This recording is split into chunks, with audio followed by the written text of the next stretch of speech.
Robert Mitchum struck fear into audiences as a film noir villain, but his real life was more sinister than any of his characters. On the set of Ryan's Daughter, the darkness overtook him in the worst way imaginable. In the 1950s, Robert Mitchum was the Hollywood heartthrob, and his rugged good looks and charming indifference made women swoon across the country. Yet beneath his roguish exterior was a troubled man prone to cruel betrayals and salacious scandals. Mitchum was causing trouble long before he made it big. So much trouble, in fact, that his mother and stepfather couldn't raise him themselves. They shipped the young Robert off to live with his grandparents to stop him from getting into fights. But not even Grandma and Grandpa could get Mitchum to walk the straight and narrow. There's always that one kid in school who refuses to behave. That was Robert Mitchum. Except the star took it to the next level. Believe it or not, Mitchum once even got into a fist fight with his school principal, finally earning himself a well-deserved expulsion. After getting expelled from high school as a teenager, Mitchum became an actual hobo. The rebel freight hopped his way across the U.S. and arrived in Georgia with just $38 in his pocket. Ever the nonconformist, Mitchum absolutely despised authority in all its forms, and he spitefully called police officers the fuzz. His bitterness came from great trauma. When he was a teenage wanderer, an officer detained him in Georgia for vagrancy and forced him to work in a chain gang. But the courtroom drama didn't end there. When Mitchum appeared in court to fight the vagrancy charge, he found he'd walked into a brutal trap.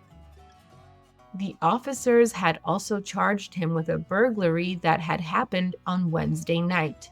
Well, Mitchum informed the judge he couldn't have done that because at the time, he'd already been in jail on those very same vagrancy charges. Shockingly, the judge still sent him down to the chain gang for an indefinite sentence. Well, this is Robert Mitchum we're talking about, and he was not about to accept his fate. He fled the punishment within days, even dodging bullets the guards fired at him as he escaped. Life on the road, or the railroad tracks, wasn't an easy life for Robert Mitchum. Sometimes the runaway just wanted a place to rest. When that happened, he came up with an ingenious plan.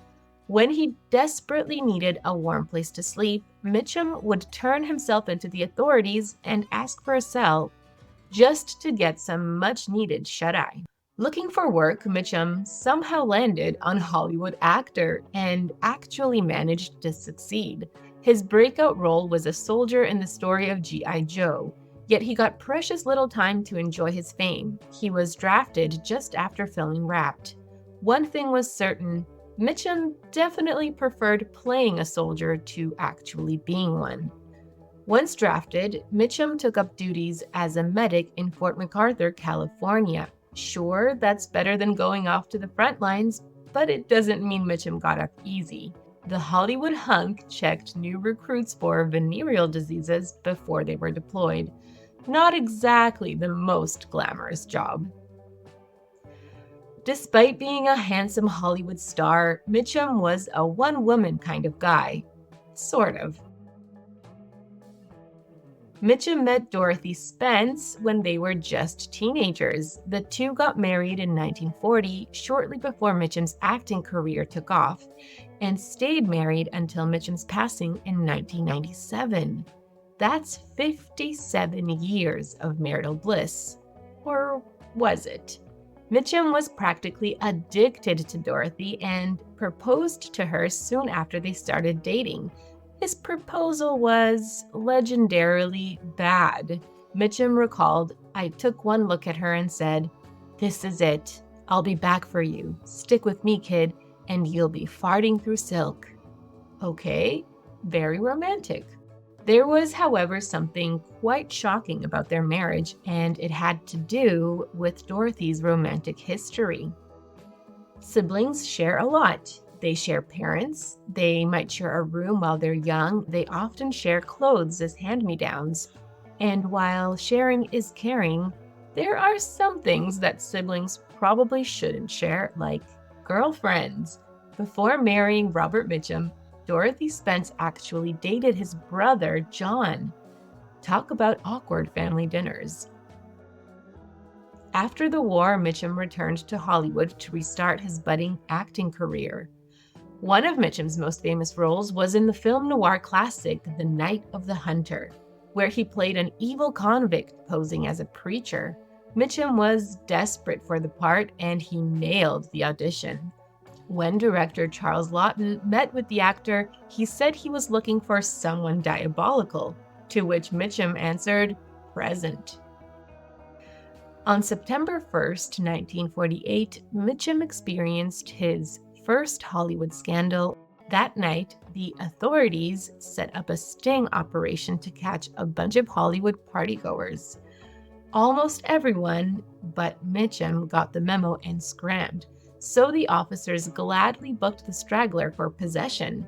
Only Mitchum didn't exactly go gently. Mitchum was 0% intimidated by the fuzz and their petty attempts to put him behind bars yet again. When reporters asked him about his stint in county, Mitchum replied in classic tough guy fashion that it was like Palm Springs, but without the riffraff. Playing in the dirt, basking in the warm California sun, growing fruits and vegetables. Sounds pretty nice, huh? That is how Robert Mitchum spent his 1948 sentence for possession, working at a California farm. The star even got photographed in his state-issued jumpsuit for Life magazine. I guess there really is no such thing as bad publicity. By the time he starred in 1955's Blood Alley, Robert Mitchum's bad boy image really kicked into high gear. In fact, if you're looking for Mitchum's name in the credits, you won't find it, because he actually got fired from the set and replaced with John Wayne before filming finished. But considering his behavior, that's one light punishment. In a super professional move, Mitchum showed up to the set of Blood Alley after a very late night out. Enraged and irritable, the star allegedly destroyed a studio office just because there was no car ready for him on set. But it gets even worse. Mitchum was so upset with Blood Alley's transportation manager, he confronted him with violence. Everyone in Hollywood knew that Mitchum loved the bottle, but his party animal persona went from disturbing to absolutely terrifying on the set of The Big Sleep. While filming, Mitchum was trying to impress his fellow co-stars and somehow managed to down an entire bottle of gin in a mere 55 minutes.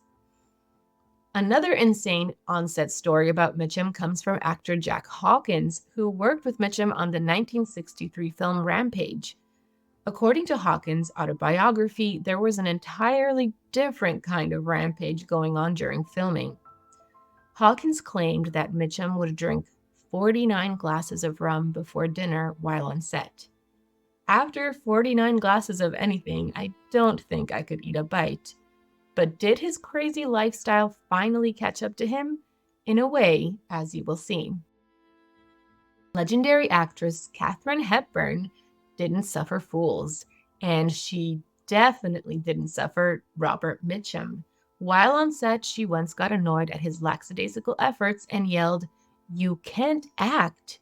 You know you can't act. And if you hadn't been good looking, you would never have gotten a picture." In response, Mitchum just shrugged his shoulders. Whatever anyone might say about Mitchum's acting, according to him, none of them really knew what they were talking about. This is one of Mitchum's great quotes, and there are so many about his acting abilities. "They think I don't know my lines," he said. "That's not true. I'm just too drunk to say 'em." Mitchum was famous for his bedroom eyes and chiseled cheekbones, but while some Hollywood stars would go under the knife for these features, Mitchum came by his rough good looks honestly. He attributed his signature appearance to his past as a professional boxer and to his lifelong struggle with insomnia. With his rugged good looks and indifferent charisma, Mitchum was quite the hit with the ladies. He must have had a monk's self-control then to remain faithful to his wife all those years, right? Not exactly. Mitchum carried on many affairs during his marriage to Dorothy Spence, but despite their marital problems, Dorothy stood by her man. Mitchum had a long career, much of it very visible in the tabloid headlines of the time. Apart from his actual detainments, the Hollywood bad boy developed a real rap sheet of scandals. But the star wasn't about to shy away from his actions. Of his scandals, Mitchum said, "They're all true.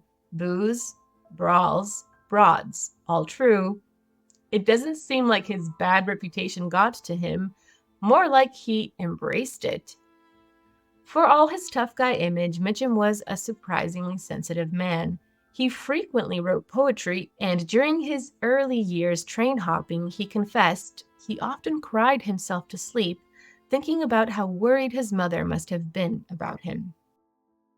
By 1970, Mitchum was at the top of the Hollywood food chain and a bona fide legend. But he was hiding a dark secret. After suffering a number of personal and professional setbacks, the star was seriously contemplating taking his own life on the set of his film Ryan's Daughter, and even had it all planned out. Luckily, he had a good friend in his corner. When Mitchum's friend, screenwriter Robert Bolt, heard about his pal's plans to end it all, he tried to save him. It's just that he did it in a very inadvisable way. Bolt played tough love and told Mitchum he could go ahead, but only after he finished filming Ryan's Daughter. Bolt even offered to pay for the burial if Mitchum held out. Thankfully, Mitchum never called his bluff. Luckily, he asked for help before it was too late. After many years of intense drinking and partying, Mitchum finally decided to get clean. Which celebrity hasn't done a stint in rehab for an addiction of some kind or another? You can add Robert Mitchum to that incredibly long list. Mitchum attended the famous Betty Ford Center in 1984 for his drinking. It's unclear if the stint cured him of his addiction, but he certainly slowed down his partying ways. In his later films, his co-stars saw a kinder and gentler version of this Hollywood bad boy. Some actors take their craft very seriously. They inhabit the minds of the characters they portray on the screen, even while the cameras aren't rolling. These actors are not Robert Mitchum. According to Mitchum, his job as an actor was to show up on time, know his lines, hit his marks, and go home. That explains one curious habit of his. Mitchum was famous among his colleagues for marking his scripts with the mysterious notation NAR. This had an absolutely hilarious meaning. Apparently, Mitchum put it in to remind himself that there was no action required. Some critics have said this is a testament to his brilliant naturalistic skills, but knowing Mitchum, I'm not sure. In one sit-down, an interviewer reminisced and gushed over Mitchum's extensive filmography. Mitchum interjected by saying, "Look, I have two kinds of acting. One on a horse and one off a horse. That's it." By 1997, the aging Mitchum's health was finally failing after a lifetime of making not-so-good decisions about his body. The American legend passed on July 1st, 1997, at the age of 79. Never one for frills, Mitchum requested a simple cremation and strictly forbade his wife Dorothy from giving him any kind of memorial. Still, for countless millions, Mitchum's films and his off-screen escapades have been a source of entertainment. With classics like 1962's Cape Fear and 1996's El Dorado, Mitchum has dazzled audiences, just not himself. With his patented brand of cool indifference, Mitchum once said, "Movies bore me, especially my own. A bad boy to the very end." Thank you for watching this video. Please like and subscribe for more fascinating content.